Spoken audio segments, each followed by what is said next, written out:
ఓం రుద్రాభిషేకాయ రుద్రాయ రుద్రాయ ఓం నమ శివాయ. హర హర మహాదేవ శంభో శంకర. ఈరోజు 2026 జూన్ నెల ఈ యొక్క సంకల్ప బలంలో మనం తెలుసుకోవాల్సిన రాశి మకర రాశి. ఈ మకర రాశి గారి వాళ్ళ విధాన సంకల్పం ఎలా ఉంటుందా అంటే ఆదాయం 6, ఖర్చు 3, బహుమానం 4, రాజభూషితం 1. అంటే 10 మందిలో మంచి పేరు సంపాదించుకునేది ఒక భాగం అయితే, నలుగురు 4 విధాలుగా చెడు భాగంతో మాట్లాడే విధానాలు 2 భాగాలు, 4 భాగాలు. ఆ 4 విధానాలలో బట్టి ఆలోచిస్తే ఆదాయం తగ్గుతుంది, సంపాదన అనుకూలంగా ఉంటుంది. ఈ రాశి వారిలో ఎక్కువగా వీళ్ళకి అనుకోకుండా అనారోగ్యాలు ఎక్కువగా శ్రమ పడుతుంటాయి, హాస్పిటల్కి తిరుగుతుంటారు, ప్రశాంతత ఉండదు. తర్వాత చెప్పుకున్న పనిని చేయలేకపోవడము, ఏదైనా చేయాలనుకుంటే చేస్తాములే దగ్గరికి పోతే దూరం అయిపోవడము, లేకుంటే మళ్ళీ చేస్తామని అన్నట్టుగా నిర్లక్ష్యాలు కొన్ని జరుగుతూ ఉంటుంది ఈ రాశి వారిలో. అందులో ఈ రాశి వారిలో ఆలోచనలు ఎలా ఉంటాయి అంటే సంపాదన కంటే ఎక్కువగా మాటకి విలువిస్తారు, అరకత బరకత ఉంటుంది. తర్వాత వీళ్ళకి గుణంతో పాటు ధనము, ధనంతో పాటు జీవితము, జీవితంతో పాటు నలుగురిలో ఒక మంచి పేరు.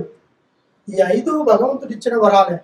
ఈ వరాలు మిమ్మల్ని కాపాడుకుంటానికి దేవుడు మనకి సంకల్పిస్తే దాన్ని ఇంకో రకంగా ఉపయోగించుకుని మనము చెడు మార్గానికి కొంతమందికి దారి తీసేయడానికి అవకాశం ఏర్పడుతుంది. ఏది ఏమైనా సరే దేవుడిచ్చిన సంకల్ప బలాన్ని మనం మార్చుకోవడం మన తప్పిదం కాదు, మన వల్ల కాదు, మన వల్ల చేయలేము. అదేవిధంగా దేవుడు ఇచ్చిన సంకల్పంలో తృప్తిగా బతకమని మనకి ఇచ్చాడు. ఆదాయానికి మించిన ఖర్చు అనేది మనకి ఎంత మిగిలినా కూడా మిగులుబాటు అనేది తక్కువగా ఉంటుంది. మన ఖర్చుకు తగ్గిన ఆదాయం వచ్చినప్పుడు మనం చేయాల్సిన ప్రతి ఒక్క పనిలో మనకి ఆటంకం ఏర్పడుతుంటుంది, చేయలేము. చేద్దాం అనుకున్నా చేయనివ్వరు కొంతమంది వ్యక్తిగతంగా మనుషులు. ఇకపోతే ఇందులో చిన్నవారు కావచ్చు, పెద్దవారు కావచ్చు, ముసలివారు కావచ్చు, ఎవరికైనా సరే ఒకటే ఒక మాట. ఆ మాట ఏంటంటే మనం ఒక పని చేస్తున్నప్పుడు ఆ పని మీద 10 మంది కళ్ళు మన మీద పడిపోతాయి. అప్పుడు ఆ 10 మంది కళ్ళల్లో అందరూ మనల్ని చెడుగా భావిస్తారని అనుకోవద్దు. ఒక్కడే ఆ చెడుగా భావించే అక్కడ వల్లే ఈ సమస్య మొత్తానికి దానమంతా దాంట్లో ఎక్కించిన పూసంతాల ఆకారంతో అగబడదు. లాస్ట్కి వేసే పూస వల్ల ముడి వల్లనే ఆ దండ ఆకారం రూపం తెలుస్తుంది. కాబట్టి ఈ యొక్క సంకల్ప బలంలో వాళ్ళు పెట్టిన అది దిష్టి దోషం కావచ్చు, చెడు దోషం కావచ్చు, చెడు ప్రయోగం కావచ్చు, ఎటువంటిది మనకి గ్రహించి మనకి చెవుదాకా వచ్చిన వెడల దాన్ని నిర్లక్ష్యం చేసుకుంటే ఆ ఒక్క కార్యక్రమాన్ని నువ్వు సంపూర్ణంగా పరిపూర్ణంగా చేసి పరిష్కారాన్ని పొందలేవు. అది చేసుకోవాలి అనుకుంటే మనస్ఫూర్తిగా చేసుకొని దాన్ని గ్రహించి చేస్తే కంపల్సరిగా ఈ రాశి గల వారిలో అనుగ్రహము, అభివాదము, సంపాదన, కుటుంబంలో, సంతానంలో, ధన సంకల్పంలో, ధాన్య సంకల్పంలో, అష్టైశ్వర్యాల్లో కూడా కలిసి వచ్చేసి మనకి బలాన్ని చేకూర్చుతాయి. అదేవిధంగా ఈ రాశి వారిలో వీళ్ళ ఆలోచనలు రకరకాలుగా ఉంటాయి. చేస్తూనే వీళ్ళ మనస్తత్వాలు మార్చుకుంటారు. వీళ్ళు కొంతమంది అలవాటు ఏమిటా అంటే చిన్నది చేసాం కదా దాన్నే పెద్ద చేసి చూస్తే బాగుంటుంది కదా అని కొంతమంది ఆలోచన. కొంతమంది అయితే ఇది మనకి కరెక్ట్గా లేదు, చిన్నదైనా కూడా బాగుంటుంది అని కొంతమంది చిన్న పని చేసేవాళ్ళు. కొంతమంది ఏ పనికైనా సరే భగవంతుడు ఇచ్చిన వృత్తి ప్రకారంగా మనం నిలబెట్టుకున్న సంకల్పం ప్రకారం చేస్తే ఖచ్చితంగా ఈ మకర రాశి గల వాళ్ళు ధనధాన్యంలో కానీ, గుణధాన్యంలో కానీ, డబ్బు పరంగా కానీ అన్ని విధాలుగా వీళ్ళు స్పందించి దానికి స్ఫటిక లింగాన్ని తీసుకొచ్చేసి ఆ ఇంట్లో స్ఫటికతో చేసిన ఒక సంకల్ప బలాన్ని ఇంట్లో ఈశాన్యంలో కడితే దృష్టి దోషాలు, చెడు దోషాలు, చెడు ప్రయత్నాలు ఇటువంటి వాళ్ళకి స్థానబలాన్ని దూరం చేస్తాయి. ఆ తర్వాత వాళ్ళ లక్ష్యం అనేది మారుతుంది, మైండ్ సెట్ మారుతుంది, సంపాదించే సంపాదన మారుతుంది, తర్వాత ఎదుగుదల ఏర్పడుతుంది, నలుగురిలో పేరు కలిసి వస్తుంది. వీళ్ళు చేయాలనుకున్న ప్రతి ఒక్క పనిలో ఆ దేవుడు ఆ సంకల్ప బలం ముందుకుండి నడిపించే అవకాశం ఉందని నేను చెబుతున్నాను. అదేవిధంగా వీళ్ళు సంపాదించుకున్న డబ్బును కూడా 10 మందిలోనూ నిలబెట్టేసి మంచి పేరుగా చేసే అవకాశం కూడా ఒకటి కనపడుతుంది. అది కూడా వీళ్ళకి జరుగుతుంది. కాకపోతే ఈ యొక్క ఉద్యోగస్తుల్లోనూ, తర్వాత వ్యాపారస్తుల్లోనూ, కూలి పని చేసే వాళ్ళలోనూ కొన్ని లోపాలు కనబడుతున్నాయి. ఆ లోపాలు ఏమిటో మనం విమర్శించుకుంటే ఆ లోపాలకు తగ్గ పరిష్కారం కూడా మనకి ఖచ్చితంగా దొరుకుతుంది. దొరికిన వెంటనే దానికి సమాధానం అనేది ఖచ్చితంగా వస్తుంది. దానికి తగ్గట్టుగా రిజల్ట్ కూడా మనకి ఏర్పడుతుంది. సర్వే జనా సుఖినో భవంతు. ఓం నమః శివాయ. హర హర మహాదేవ శంభో శంకర. ఓం నమః శివాయ. హర హర మహాదేవ శంభో శంకర. ప్రతి ఒక్క విషయానికి భగవంతుడు మనకి దైవ బలం ఉంది.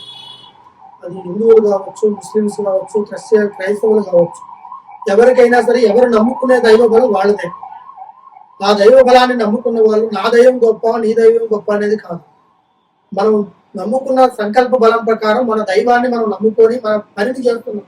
అదే దాంట్లో ఆ పనిలోనే మీకు దేవుడు కనిపిస్తుంది. ఆ దైవ బలమే మిమ్మల్ని అన్ని విషయాల్లో ముందుకు తీసుకెళ్లే ఒక సంకల్ప బలం. అయితే దీంతో పాటు ధనాన్ని కూడా మనకి ముఖ్యం కారణం. ధనం అనేది ప్రతి ఒక్క మనిషికి ఇంపార్టెంట్. ధనం లేని ఈ రోజు ఏ ఒక్క కార్యాన్ని మనం చేయలేం.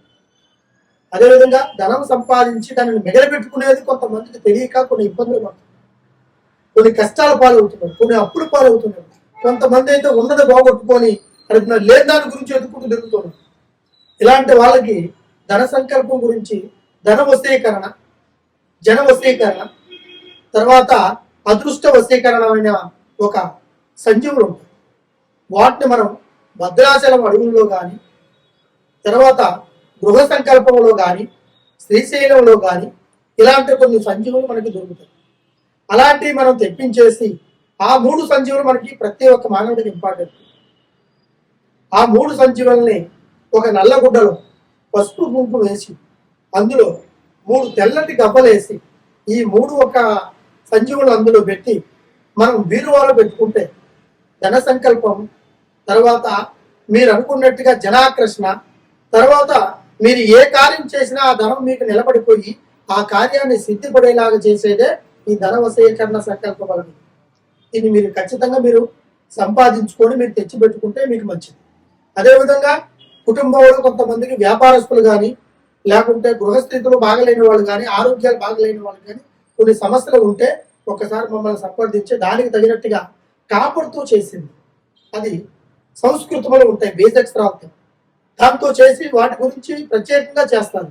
అవి చేపించేసి మీ ఇంటి ఆధ్వర్యంలో పెట్టుకుంటే మీకు దృష్టి, దోష, శనిగ్రహాలు ఎటువంటి మీ స్థానానికి సంభవించవు.